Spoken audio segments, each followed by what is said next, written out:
മലപ്പുറം പൊന്നാനി ചന്തപ്പടിയിലെ ജ്വല്ലറിയിലാണ് മോഷണ ശ്രമമുണ്ടായത്. മോഷണ ശ്രമത്തിൽ മാത്രം 25,000 രൂപയുടെ നാശനഷ്ടമാണ് ഉണ്ടായത്.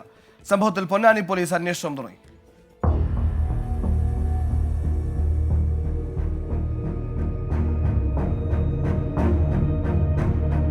ചന്തപ്പടിയിലെ സ്വർണ്ണ വ്യാപാര കേന്ദ്രത്തിൽ ഇന്ന് പുലർച്ചെയാണ് സംഭവം.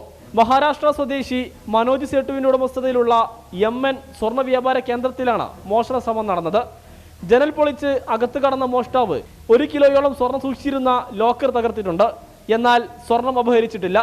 രാവിലെ കട തുറക്കാൻ ജീവനക്കാർ വന്നപ്പോഴാണ് CCTVയും ജനലും നശിപ്പിച്ച നിലയിൽ കാണുന്നത്.